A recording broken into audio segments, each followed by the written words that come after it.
Olá, sejam bem-vindos ao Não Dito, um podcast para questionar aquelas coisas que a gente pouco diz, mas muito vive. Eu sou Andreone Medrado. E eu sou Aline Muxfeld. Vamos juntos desvendar o que nos dizem esses silêncios. Olá, bom dia, boa tarde, boa noite a todos que nos escutam aqui no Não Dito.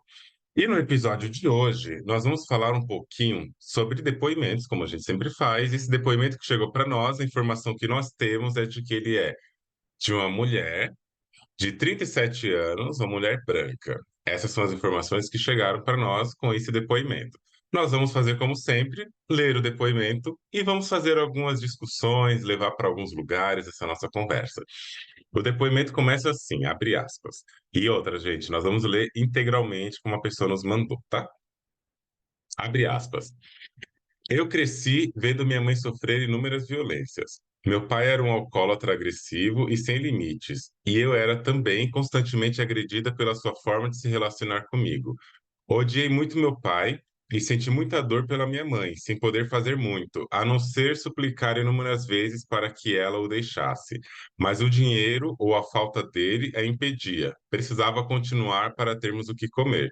Jurei para mim mesma que jamais passaria por isso e sentia muita aversão ao casamento. Os anos passaram e eu me descuidei por um momento. Um desses inúmeros dias, esqueci de tomar o anticoncepcional. Me vi grávida aos 20 anos, sem a menor estrutura para lidar com isso. Me vi grávida de um namorado obsessivamente ciumento, que usou meu medo e minha vulnerabilidade para me manter com ele. Nos casamos e aí caí na mesma armadilha que jurei nunca entrar. Ele me bateu, mas diariamente boicotava as minhas. Ele nunca me bateu, mas diariamente boicotava. Pera, não, vamos fazer tudo de novo. Eu já fiz muitos errinhos aqui. Vamos de novo? Aí você, quando você. Você não quer continuar aí, eu corto? Você já leu, você leu pouco? Eu vou ler Ah, de então novo de porque novo, acho que vai. eu errei muito. Aí você Tá. começa quando eu falo abre aspas, né? Aí você começa. Quem sabe você começa de novo. Tudo. Não foi quase nada, né? Vamos lá. Só uma coisa, eu acho que você tá lendo, eu sei que é longo, mas você tá lendo rápido e às vezes não tá dando para entender algumas palavras. Ah, tá bom. Vou ler Você pode devagar então. articular. Olá, bom dia, boa tarde, boa noite. Bem-vindos a mais um episódio do Não Dito. E como nós estamos fazendo na segunda temporada, vamos falar sobre depoimentos. O depoimento que chegou para nós hoje veio associado a uma mulher branca de 37 anos. Esse depoimento nós vamos ler na íntegra e depois eu e a Aline vamos fazer nossas considerações, falar sobre, levar esse assunto para outros lugares. Então vem com a gente, que hoje nós vamos contar aqui esta história. Abre aspas. Eu cresci vendo minha mãe sofrer inúmeras violências. Meu pai era um alcoólatra agressivo e sem limites, e eu era também constantemente agredida pela sua forma de se relacionar comigo. Odiei muito meu pai e senti muita dor por minha mãe, sem poder fazer muito, a não ser suplicar inúmeras vezes para que ela o deixasse. Mas o dinheiro ou a falta dele impedia, precisava continuar para termos o que comer. Jurei para mim mesma que jamais passaria por isso e sentia muita aversão ao casamento. Os anos passaram e eu me descuidei por um momento. Um desses inúmeros dias, esqueci de tomar o anticoncepcional. Me vi grávida aos 20 anos, sem a menor estrutura para lidar com isso. Me vi grávida de um namorado obsessivamente ciumento, que usou meu medo e minha vulnerabilidade para me manter com ele. Nos casamos e eu caí na mesma armadilha que jurei nunca entrar. Ele nunca me bateu, mas diariamente boicotava as minhas decisões em tudo que eu fazia. Se eu queria um emprego novo, dizia que não podia segurar as pontas, a conta e a culpa seriam minhas. Se eu pensava em estudar, dizia que eu era inútil, pois a minha profissão era fraca, jamais conseguiria crescer. Se eu queria sair com os amigos para relaxar, dizia que não podia ficar com o nosso filho, pois tinha que trabalhar. Aos poucos me vi isolada de tudo e de todos, afundando num buraco que não tinha saída de escape. Meus dias eram dedicados a cuidar da limpeza e manutenção da casa, dos cuidados do nosso filho, enquanto ele crescia profissionalmente. O dinheiro, mais uma vez, pregou uma peça. Quando dei por mim, já estava tão desatualizada no mercado que as oportunidades de trabalho pararam de chegar. Eu tinha ficado obsoleta como profissional. Me restava ser mãe. Meu corpo se deformou, talvez como um jeito de evitar que ele me procurasse para transar. Eu já não tinha mais desejo, pois não sentia a admiração que uma vez fizeram meus olhos brilhar. Acho que tinha até repulsa, pois eu sabia de alguma forma que era uma relação abusiva, mas não ficava claro para mim, já que não tinha a violência declarada que vinha nos socos que meu pai dava em minha mãe. Eu passei metade da vida com medo de sair. Não tinha confiança de que eu conseguiria, pois estava sozinha, sem amigos, sem uma família capaz de me apoiar. Mas depois de anos, eu fui saindo, um passo de cada vez. Hoje ainda não sou livre por causa do nosso filho, que ele usa para me manipular. Ele sabe o quanto nosso filho é importante para mim, mas eu já não posso dizer o mesmo. É um pai que participa quando quer mostrar para os outros que é desconstruído, mas vejo nas falas machistas que meu filho repete, pois aprendeu com o pai muito cedo a postura de jogador predador. Fecha aspas. Esse é o nosso relato de hoje, Aline. É um relato bem profundo, eu diria até que é um relato bem visceral. E, para nossa tristeza, também é um relato que parece, pelas estatísticas, né, que faz parte da vida de muitas pessoas, principalmente muitas mães que têm seus filhos de relações desse tipo. Mas você gostaria de fazer algum comentário para a gente abrir a nossa conversa sobre esse depoimento? Sim, sim. Infelizmente, essa é uma história que talvez todo mundo conheça alguém que passou por algo semelhante. Nossa cultura propicia esse tipo de acontecimento, né? E eu acho que a coisa mais bacana de essa pessoa ter compartilhado essa história é como a violência, às vezes, vai mudando de cara. Ela vai se travestindo, vai se deformando, se fantasiando, se mascarando de outras coisas, né? Se antigamente ela via o pai dar um soco na mãe, agora ela está vendo que há outras formas em que ela está sendo violentada, que são muito mais subjetivas e dissimuladas. E isso torna cada vez mais complexo a gente conseguir identificar dentro das relações onde é que está doendo, quem é que está agredindo, o que é que está sendo agredido.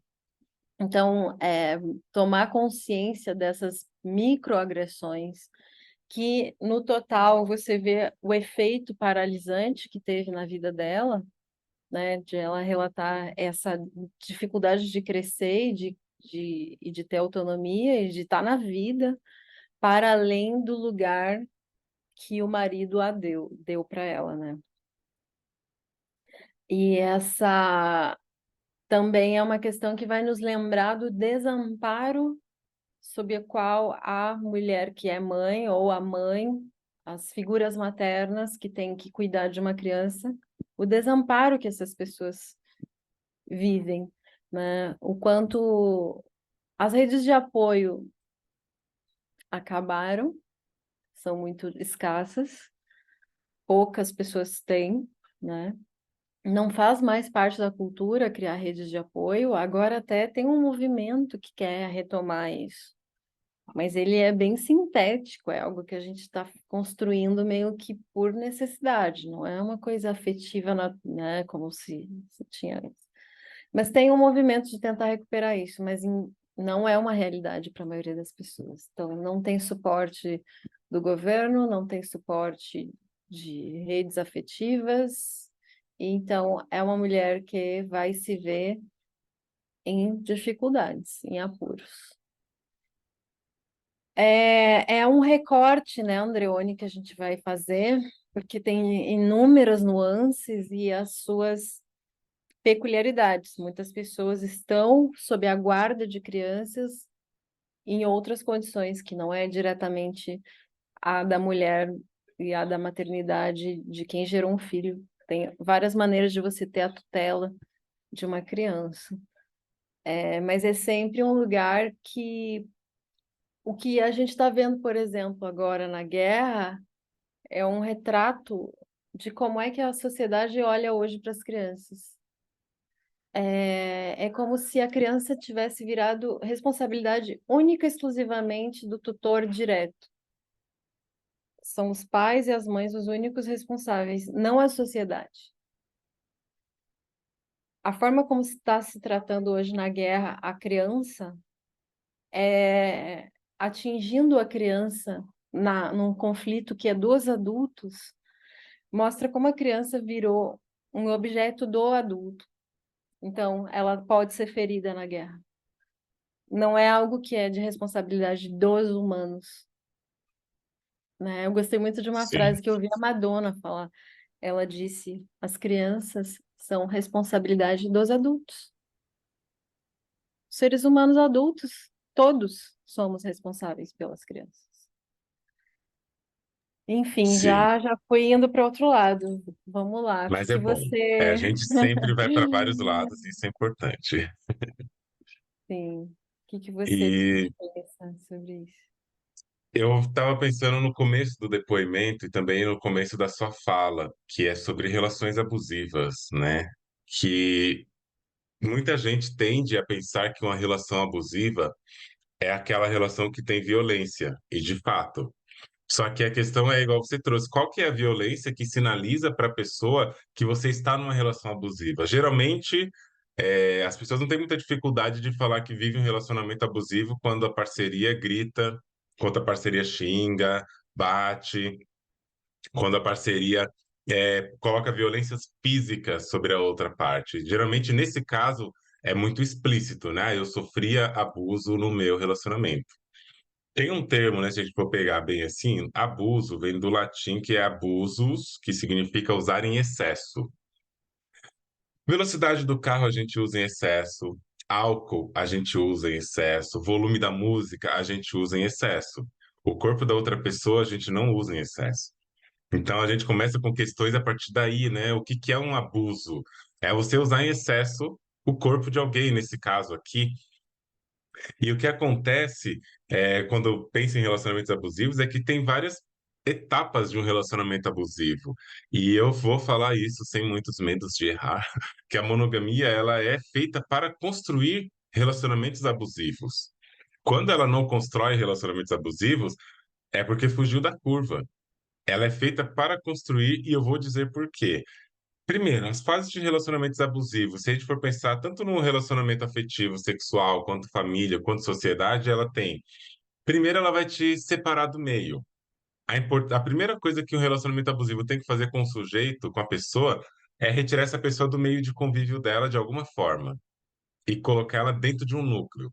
Ela precisa pertencer a um novo espaço e nesse espaço ela vai estar dividindo e compartilhando coisas com um número muito reduzido de parcerias, no caso da monogamia, com mais uma. Depois que isso acontece, começa uma privação ou retenção de recursos. É importante que a pessoa que é colocada nessa relação abusiva não tenha muitos recursos para que ela não tenha muita ação. Recurso é poder, recurso é ação. Se você tem dinheiro, emprego, bens, você tem recursos, você tem condição de fazer algo. Então, o próximo passo, depois de te isolar, é tirar esses recursos. Quando tira os recursos, a pessoa está dependente da outra. E essa dependência vai chegar numa outra etapa, que é começar pelo abuso psicológico, começar a diminuir sua autoestima, começar a dizer que você não é uma pessoa importante, igual a gente viu no depoimento, que você não vai conseguir chegar em lugar nenhum, que você não tem ninguém, porque você foi tirada desses alguém, então você não tem ninguém. E começa todo um desmonte psicológico e o que chama também por aí de gaslighting, né? Tudo volta contra o sujeito, contra a pessoa, mostrando para a pessoa que, olha, na verdade não é as coisas que estão ruins, é você que não consegue, é você que não faz melhor, é você que não tem capacidade. E o pior, a gente acaba acreditando.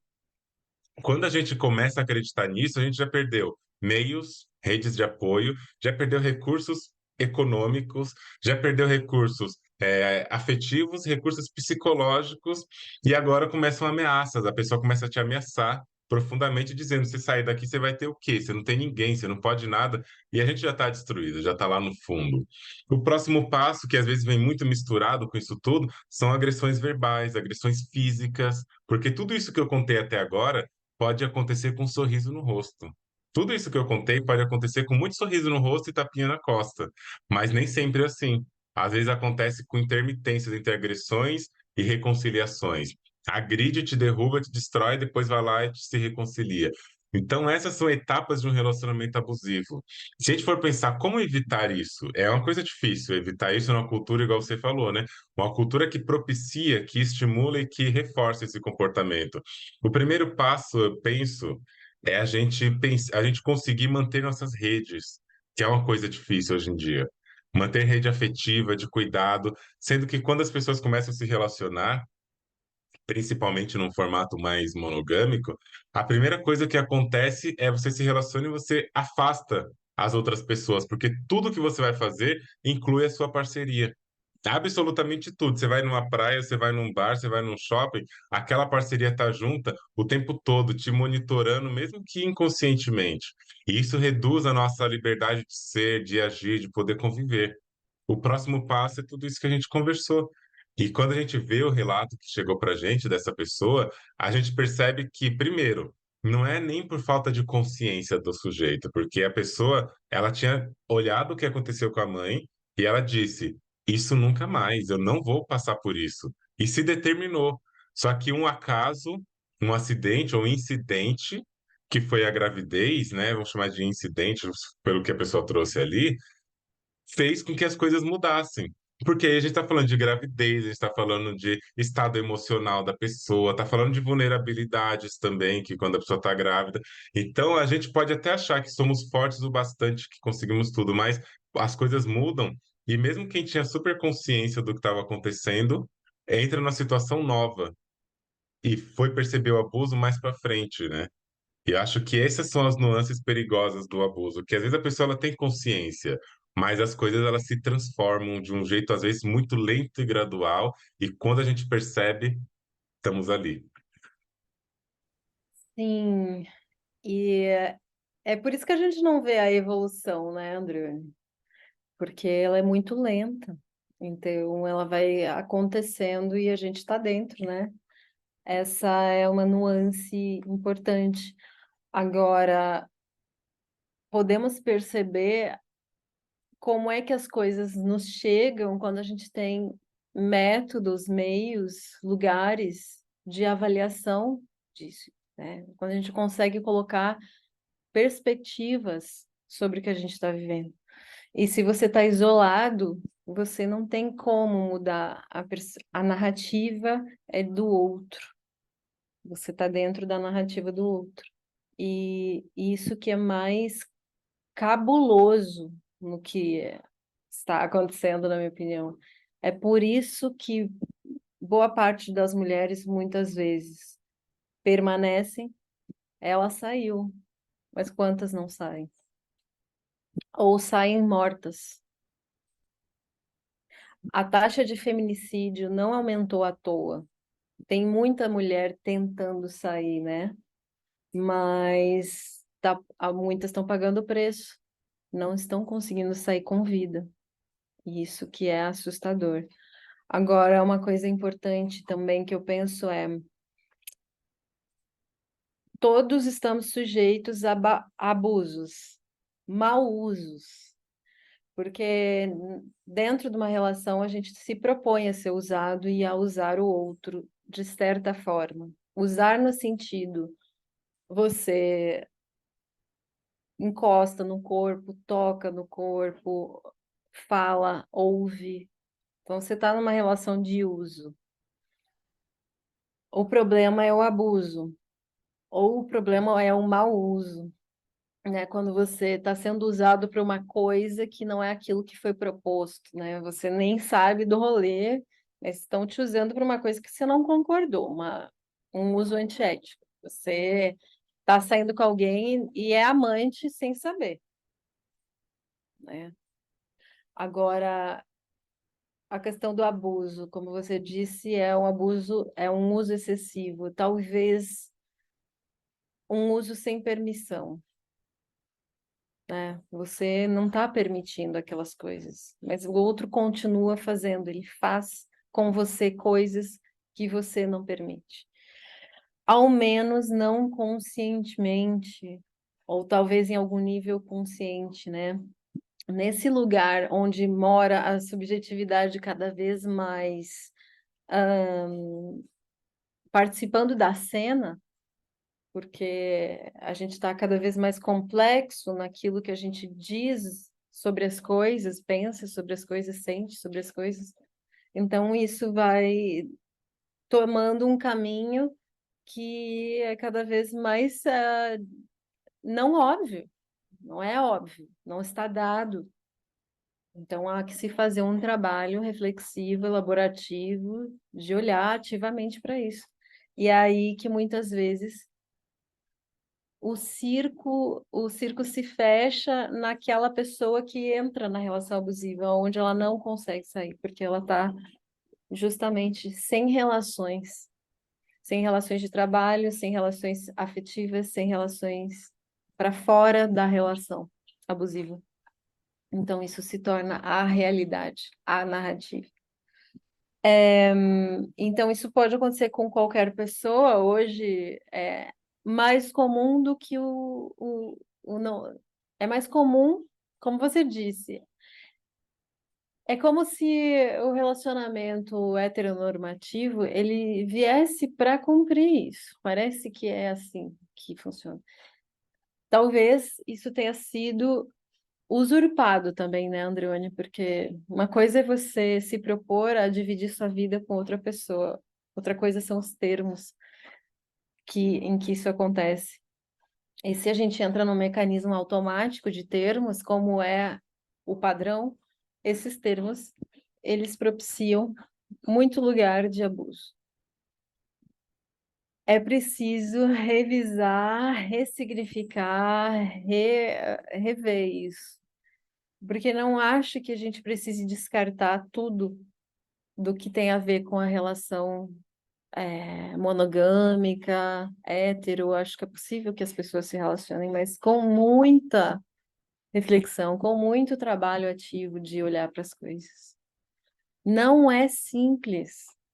Esses dias eu estava num grupo e alguém comentou, é um grupo de estudos e tal, e um homem branco, ele agradeceu a informação no grupo e disse obrigada, linda, para uma pessoa que ele não, para uma mulher que ele não conhecia.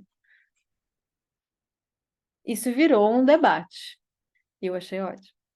Porque ele está colocando linda? É uma atitude que a mulher está acostumada a receber do homem macho, hétero, top, de ressaltar as características físicas dela e de dar em cima, etc. E tirar ela do lugar de alguém que está discutindo alguma coisa para um lugar de objeto de desejo, né? Então, isso é um problema. Não é simples. Não quer dizer que você não possa mais dizer linda ou elogiar a pessoa, etc. Mas onde você está fazendo isso? Como? Para quê? Para destituir ela de um lugar do discurso e colocá-la no lugar de objeto. Então, há muita coisa que vão dizer que é mimimi, que a gente que está querendo opinar sobre tudo, problematizar tudo, mas a gente tem que problematizar sim. Sim, vão dizer que agora tudo é machismo. Aí fala assim, e não é agora não, faz tempo, faz muito tempo. Agora tudo é racismo, tudo é transfobia. Fala, você acredita que é? Você acredita que agora tem alguns séculos que é racismo e transfobia, misoginia, machismo?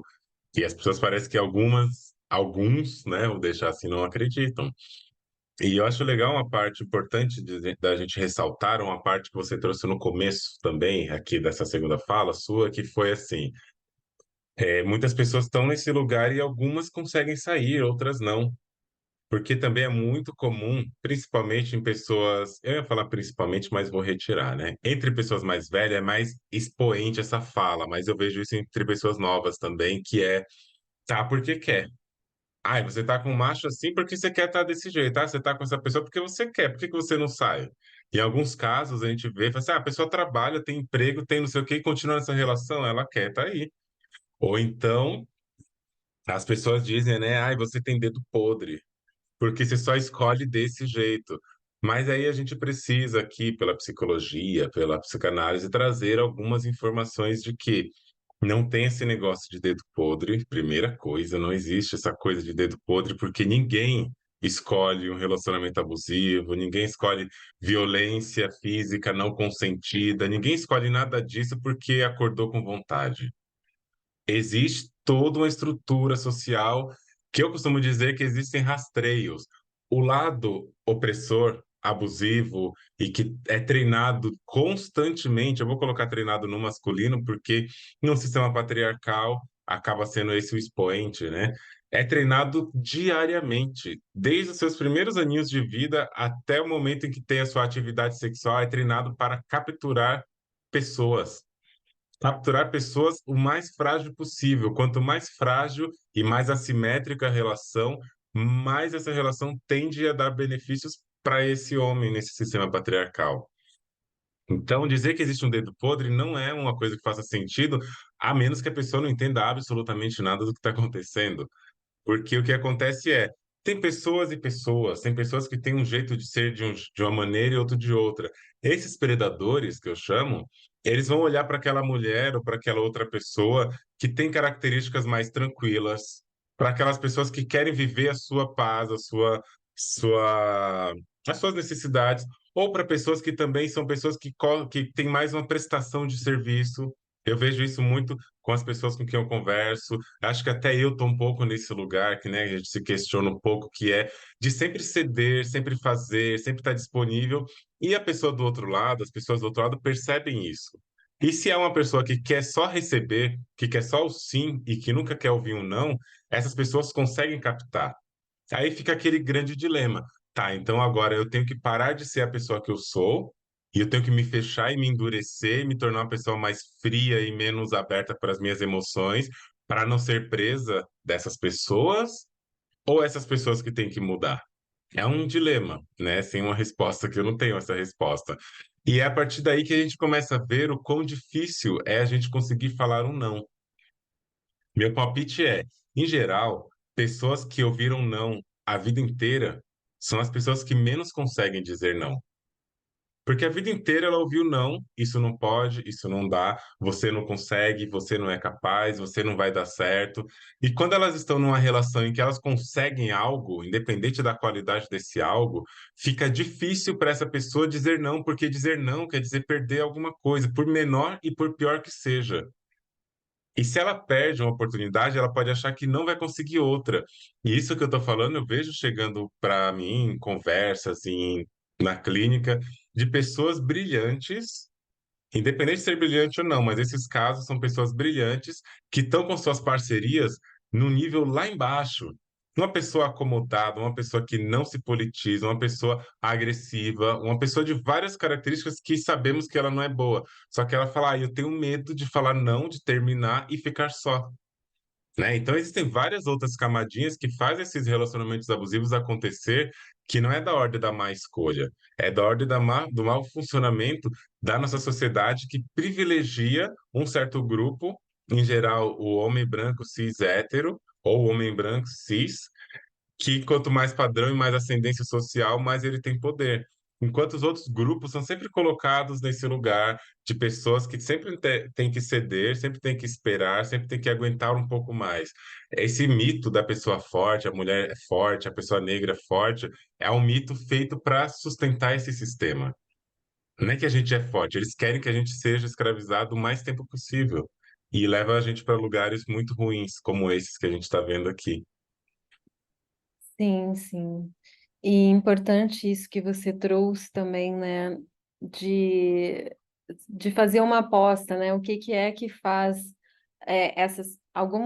alguns padrões de pessoa terem uma tendência a se ver nessa novela, de estar em relações em que são abusadas, etc. O termo dedo podre, ele surgiu quando as pessoas começaram a se dar conta que havia uma repetição de relações, de estarem em relações, especialmente, acho que foi uma mulher que inventou esse, de alguma novela, alguma série, tem algum livro, alguma coisa assim, eu não sei dizer exatamente, mas era para dizer disso, de a pessoa entrar repetidas vezes em relações ruins, de caras que parecem que têm o mesmo perfil. Aí pode-se entrar lá na questão do Édipo, né? Ai, você está procurando padrões semelhantes aos que você viveu, etc. E o Édipo, ele não é exatamente isso, mas tem uma relação. Só que o que a gente está apontando aqui é que quando você está num meio em que o comportamento em geral, a pedagogia masculina é esta, então todos os seus dedos são podres. Não é os seus dedos que são podres. O que é podre? Seus candidatos, as pessoas que existem, que estão dentro disso que seria a sua escolha, né? O que é podre é esse comportamento que trata a pessoa como objeto. Um objeto para ser usado e descartado, abusado, etc., né? Manipulado. E, e agora eu fiquei lembrando também do problema mais difícil de quando você é mãe, é que você tem um ponto muito fraco que é o seu filho.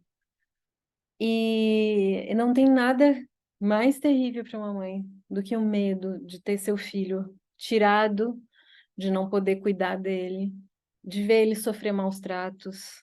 Tem mulheres que às vezes não se separam por medo de que, se a guarda for dividida, o filho vai estar em maus lençóis. Ela não vai estar lá para proteger. O nosso judiciário é misógino, especialmente em São Paulo e cidades assim que deveriam estar mais abertas ao que está acontecendo. O que a gente está vendo de casos de crianças que são tiradas da mãe por vingança do genitor. O genitor que não conseguiu assassinar, às vezes, vai criar sofrimento no filho para atingir a mãe. Então é muito, muito, muito triste, muito sério. Então essas pessoas precisam sim de acompanhamento. Isso é algo que eu sempre que posso indico para redes de apoio, redes que escutam mulheres, mães solteiras ou mães em situações de risco, né?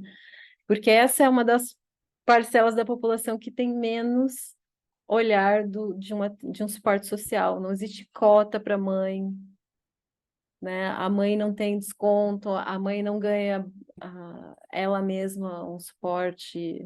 Tem o Bolsa Família, sim, é verdade. Mas muitas vezes tem uma mãe que não consegue chegar a usar isso de forma que ela possa dar conta, enfim. Então, Andreone, eu gostei muito de a gente poder debater essa perspectiva, né, da questão do abuso em geral dentro das relações e da questão afetiva, especialmente no lugar da mãe, da mulher ou das figuras maternas que cuidam de Uhum. crianças. E uma coisa muito importante que você falou, a pessoa às vezes não sai porque ela realmente não pode. Sim. Ela não pode porque ela acredita que não pode de uma forma em que isso foi colocado como uma pedagogia para ela de que ela não tem condições. Ela realmente não pode, ela não tem condições financeiras, não tem casa, não tem rede de amigos. Muitas vezes ela não pode.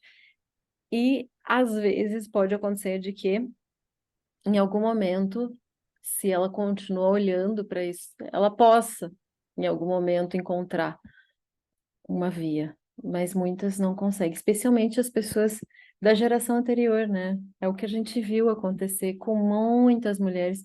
Mas interessantemente, a taxa de divórcio entre mulheres de idade média de 70 anos, 60, 70 anos, aumentou muito nos últimos anos. Quer dizer, muito daquele padrão que tinha de mulheres que ficava até o fim da vida estão dando o pé, estão fazendo, estão acabando, estão se divorciando, não tem mais medo de divorciar, porque tinham medo, ai, vão falar, blá, blá, blá, religião, etc.